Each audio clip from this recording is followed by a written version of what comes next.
শালিনী খুবই খাদ্যরসিক ছিল, তাই সে সবসময় কিছু না কিছু খেতেই থাকতো। আর তাই সে একটু মোটা ছিল, তাই সবাই ওর পেছনে ওকে মোষ বলে ডাকতো। আর তাই সবাই বলতো বৌমা না মোষ। এই চাট চাট চাট, আলু চাট আলু চাট, গরম চাট গরম চাট। ও ভাই চাটালা, একটু দাঁড়াও না। এই দেখো মোটা মোষটা চলে এসছে চাট খেতে। বরের চাকরি চলে গেছে, বাড়িওয়ালা ভাড়া পায় কত মাসে, আর বউ দেখো চাট খেতে এসছে।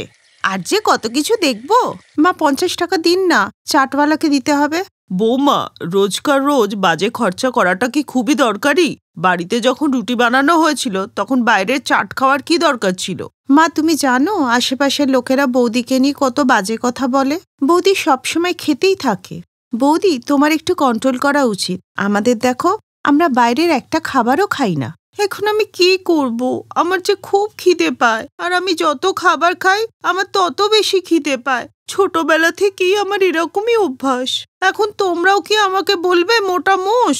না না বৌমা, এমনটা নয়। আর প্রতিবেশীদের কাজই তো কিছু বলা, তাই না? শালিনী সত্যি বলছিল, ওর সত্যি খুব খিদে পেত। প্রতিবেশীদের বাড়িতে একটা জন্মদিনের পার্টি ছিল, ওরা ওখানেই গিয়েছিল। কিন্তু শালিনী যখন ওইখানে গিয়ে খেতে লাগলো, তখনই ওই প্রতিবেশী বান্ধবী বলল, কিরে নীলিমা, তুই এই মোষ বউকে পার্টিতে ডেকেছিস? এবার দেখবি তোর সব খাবার ওই শেষ করে দেবে। মোষ বউ? তুই ঠিকই বলছিস, যত টাকার না গিফট দেবে তার 10 গুণ বেশি খাবার এই তো খেয়ে নেবে। ওদের এইসব কথা শালিনী শুনে ফেলে, আর সে বাড়িতে এসে কাঁদতে থাকলে ওর শাশুড়ি আর ননদ ওকে চুপ করায়। বৌমা তুমি আর কেঁদো না, চুলোয় যা কোরা। তুমি ওই পাজিদের কথা কানে নিও না তো বৌমা, তুমি আমাদের ভালো বৌমা।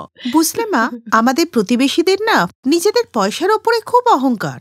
আর যদি আমাদের টাকা থাকতো তাহলে ওরাও এইভাবে বৌদিকে অপমান করতে পারতো না। জানি না দাদার চাকরি কবে হবে, আর আমি কতই বা টিউশনি করব। আমি তো সারাদিন টিউশনি করে ক্লান্ত হয়ে যাই। তখনই সেখানে শালিনীর স্বামী মোহিত এসে যায়। আর বলো না, ইন্টারভিউ দিতে দিতে আমার তো পুরো মাথা খারাপ হয়ে গেছে। চাকরি তো পেলামই না, উল্টে সেভিংসের টাকা ভেঙে বাড়িওয়ালাকে দিয়ে আসলাম। জানি না পরের মাসে কি হবে। এইসব শুনে শালিনী মনে মনে সিদ্ধান্ত নেয় যে সে এবার একটা কোনো না কোনো কাজ করবেই, যাতে সংসারে সাহায্য হয়। কোথাও বেরোচ্ছ বৌমা? হ্যাঁ মা, মঞ্জুর সাথে দেখা করতে যাচ্ছি। বিয়ের পর ওর সাথে আর দেখা হয়নি তো, সন্ধ্যের মধ্যে ফিরে আসব। এরপর শালিনী বাইরে বেরোলেই প্রতিবেশীরা ওকে মোষ বলে খেপাতে থাকে। ওই দেখো মোষটা যাচ্ছে।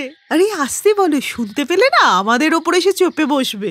শালিনী সবই শুনল, কিন্তু পাত্তা না দিয়ে চুপচাপ করে নিজের মতো চলে গেল। কিন্তু ওদের পাত্তা না দিলেও ওর খিদে ঠিকই পেয়েছিল।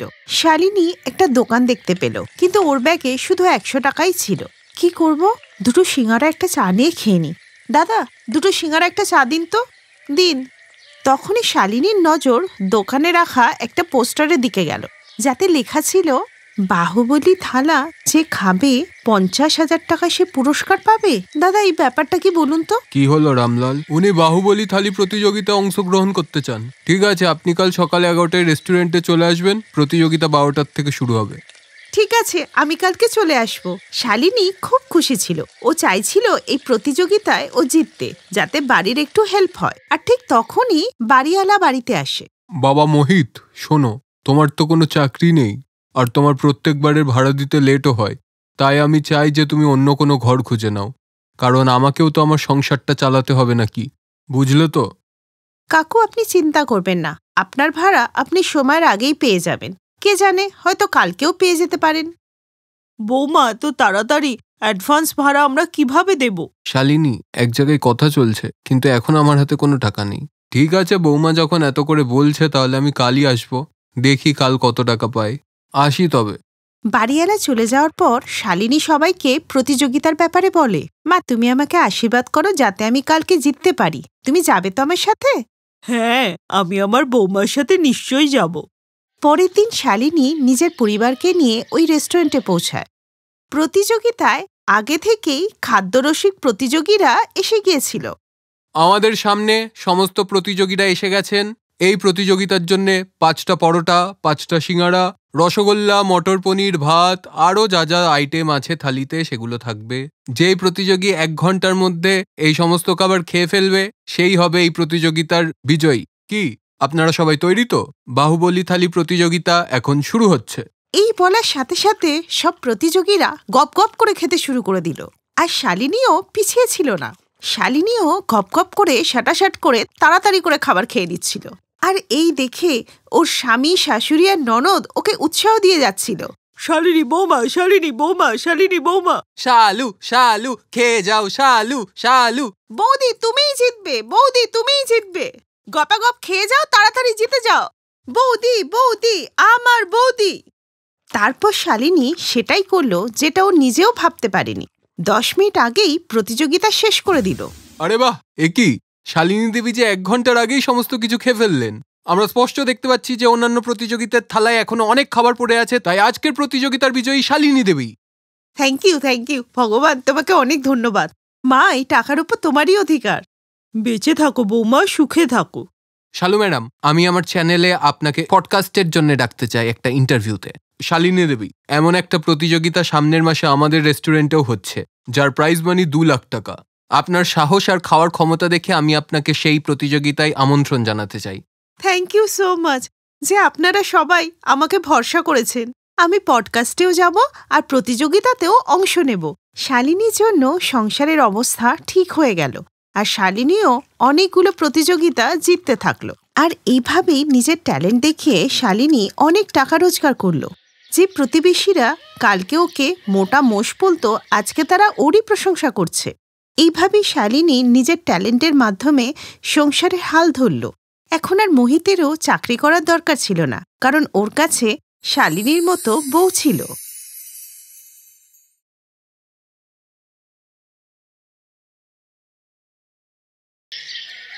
রিমার সাধের অনুষ্ঠান ছিল, তাই সবাইকে নিমন্ত্রণ পাঠানো হয়ে গিয়েছিল। রিমার হাজবেন্ড রাকেশেরও তার 2 বোন নেহা আর কোমলের বাড়িতে নিমন্ত্রণ করতে যেতে হতো, কিন্তু রাকেশের একটা জরুরি কাজ পড়ে যায়। একটা কাজ করো রাকেশ, নেহা তোমার নিজের বোন, তাই ওর বাড়িতে তুমি যাও নিমন্ত্রণ করতে। আর কোমলদি তো তোমার সৎ বোন, তাই তাকে ফোনেই নিমন্ত্রণ করে দেব। তুমি কি বলো? হ্যাঁ, আমিও সেটাই ভাবছি। 2 জায়গায় একসাথে যেতে পারবো না। এবার আমি যদি কোমলের বাড়িতে যাই আর নেহার বাড়িতে না যাই, তবে নেহা আমার আপন বোন, ও শুনলে খুব রাগ করবে।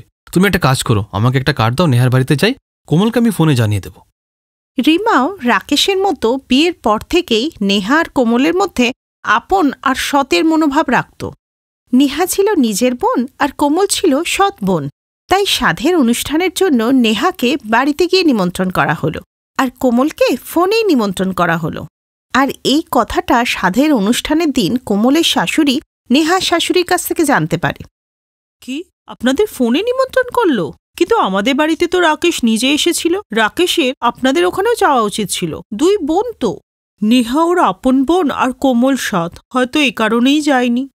মা, রিমা বৌদি আপনাকে ডাকছে ফটো তোলার জন্য। হ্যাঁ হ্যাঁ, যাচ্ছি যাচ্ছি, তুমি যাও। দিদি, আমি একটু ফটো তোলার জন্য, আপনিও চলুন না সাথে। না না, আপনারা যান না, আমি কোমলের সাথে আছি, আপনি যান। কোমলের শাশুড়ি সবকিছু দেখছিল আর বুঝতেও পারছিল।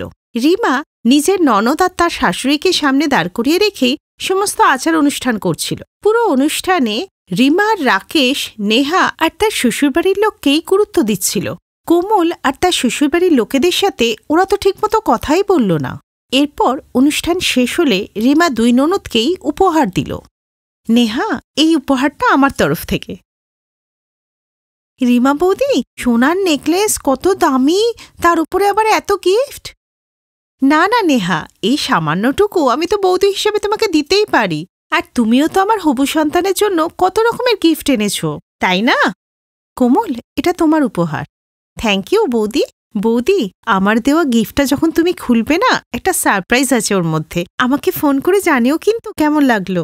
এখন তো আমি খুব টায়ার্ড, যখন আমি ফ্রি হয়ে সব গিফট খুলবো তখন তোমাকে কল করব। তাই এখন আমার ফোনের জন্য অপেক্ষা করো না। আর নেহা, তোমার গিফটটা আমি আলাদা করে রেখেছি, যাতে বাকি গিফটের সাথে মিশে না যায়। বৌদি, তুমি একদম ঠিক করেছ। রিমা আর রাকেশ অনবরত কোমলকে অপমান করছিল, যা দেখে ওর শাশুড়ি খুব রেগে যায়। কোমল, বাড়িতে চলো, তোমার শ্বশুরমশাই আর মোহিত চলে আসবে। হ্যাঁ মা, আসছি। আচ্ছা দাদা বৌদি, আমি চললাম। হ্যাঁ হ্যাঁ কোমল, ঠিক আছে। এই নেহা শোন, আদা দিয়ে গরম চা বানিয়েছি, আগে চাটা খাবি, তারপর আমি তোকে নিজে গাড়ি করে বাড়ি ছেড়ে দিয়ে আসবো। ঠিক আছে দাদা, গরম গরম চা খাওয়া যাবে, তার সাথে গল্পও করা যাবে। কোমল সবাইকে কথা বলতে শুনছিল, কিন্তু কেউই ওকে থাকার জন্য বলল না। কোমল তার শাশুড়িকে নিয়ে ট্যাক্সিতে বসে পড়ল, কিন্তু ওর চোখে জল ছিল, যেটা ও শাশুড়ির কাছ থেকে লুকাচ্ছিল। শোনো বৌমা, আজকের পর থেকে এই বাড়িতে আর কোনোদিনই আসতে হবে না। তুমি নিজের আর আমার অনেক অপমান করিয়েছো। আপনার সৎ ননদের মধ্যে পার্থক্যটা পরিষ্কার বোঝা যাচ্ছিল। তুমি চিরকালই ওদের কাছে সৎই থাকবে, আপন হতে পারবে না। তাই বাপের বাড়ি থেকে দূরত্ব বজায় রেখো, তাতে তুমিও কষ্ট পাবে না, আর তোমাকে কষ্ট পেতে দেখে আমরাও কষ্ট পাবো না। কোমল চুপ করে তার শাশুড়ির সব কথাই শুনল, আর সেই কথাগুলো ওর ঠিক বলেও মনে হলো। তাই ওই দিন থেকে ও তার দাদা, বৌদি আর বোন নেহার সাথে কথা বলা বন্ধ করে দিল। মাঝে মাঝে ওর মনটা খারাপ হলেও ও নিজেকে বুঝিয়ে নিত। কিছুদিন পরে কোমলের কাছে রাকেশের ফোন আসে। রাকেশ একটু ঘাবড়েছিল। হ্যালো কোমল। হ্যাঁ দাদা, বল, কি হলো? তুই এত ঘাবড়ে আছিস কেন? আসলে কোমল, তোর বৌদির যে হাসপাতালে ট্রিটমেন্ট চলছিল, ওরা ওকে ইমার্জেন্সি ট্রিটমেন্ট দিতে পারবে না। আজ সকাল থেকেই ওর শরীরটা ঠিক নেই। তুই জামাইকে বলে দেখ না, যদি একটা ব্যবস্থা করতে পারে। আমি নেহাকেও বলেছি। দাদা, আমি মোহিতার বাবার সাথে কথা বলছি, তুই চিন্তা করিস না। কোমল নিজের শ্বশুরমশাই আর স্বামীকে সব কথা বলে, আর ওরা খুব তাড়াতাড়ি ব্যবস্থা করে। আর রিমাকে তখনই এনে একটা ভালো হাসপাতালে ভর্তি করা হলো। রিমার এই বিপদে কোমলের শ্বশুরবাড়ির লোকেরাই আগে ছিল, যেখানে নেহার শ্বশুরবাড়ির লোকেদের দেখাই যায়নি। আর নেহা এসেছিল সব কাজ মিটে যাওয়ার পর। অনেক বড় অপারেশনের পর রিমা একটা সুন্দর কন্যা সন্তানের জন্ম দিয়েছিল।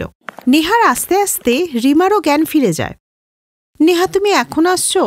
আমি তো সকালেই তোমাকে বলে দিয়েছিলাম যে আমার শরীর ভালো নেই, তাও এলে না তুমি। বৌদি, আমার না একটু জ্বর জ্বর লাগছিল, মাথা ঘুরছিল, উঠতেই পারছিলাম না। কিন্তু আমি তো দাদাকে বারবার ফোন করছিলাম, দাদা তো তুলছিলই না। দেখ দাদা, আমি তোকে মেসেজও করেছি। তোমাদের জামাইও অনেক জায়গায় খোঁজ করেছিল, কিন্তু কোনো ব্যবস্থা করতে পারলো না। আর ওর আজকে একটা মিটিংও ছিল, তাই ও বেরিয়ে গেল। সে যাই হোক নেহা, একটা ফোন তো করতে পারতো। আমি সারাটা দিন কি টেনশনে ছিলাম, জামাই একটা ফোনও করলো না। তোকে তো আমি সকালে সবটাই বলেছি, তুই তো সবটাই জানিস। ভাগ্যিস আজকে কোমলের শ্বশুরবাড়ির লোকেরা ছিল, নইলে যে আমার হবু সন্তানের কি হতো। আরে বাবা, বিপদে নিজের লোক কাছে থাকবে না তো কে থাকবে? আমরা এতেই খুশি যে রিমামা সম্পূর্ণ সুস্থ আছে। তখনই কোমল বাচ্চাকে কোলে নিয়ে ওখানে আসে। কি সুন্দর পিসির কোলে খেলছে। হ্যাঁ বৌদি, আমি আজকে খুব খুশি। আজকে আমাদের বাড়িতে একটা খুব সুন্দর ফুটফুটে পরি এসছে। কোমল, মনে হচ্ছে তুই এর সব থেকে প্রিয় পিসি হবি। সরি দাদা, সরি বৌদি, আমার উপর রাগ করেছো না? না না, আমরা রাগ করিনি, কিন্তু আজকে আমরা নিজেদের ভুলটা বুঝতে পেরেছি। আর এটাও বুঝতে পেরেছি সত্যি সম্পর্ক সেটাই যেটা বিপদে কাজে লাগে, যা কোমল আজকে প্রমাণ করে দিল। কোমল, আমরা তোমার সাথে খুব খারাপ ব্যবহার করেছি, তার জন্য আমি সরি বলছি। ক্ষমা করে দিও আমাদের। হ্যাঁ রে কোমল, সরি। তুই আমাকে ক্ষমা করে দিস রে বোন। না না, ক্ষমা চাইছো কেন?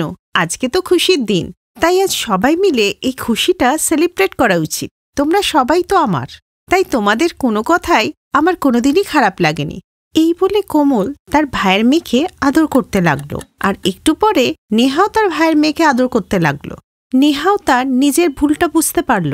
জীবনে এই প্রথমবার নিজের দাদার বৌদির কাছ থেকে ভালোবাসার সম্মান পাওয়ার খুশিটা কোমলের চেহারায় স্পষ্ট দেখা যাচ্ছিল। Thanks for watching.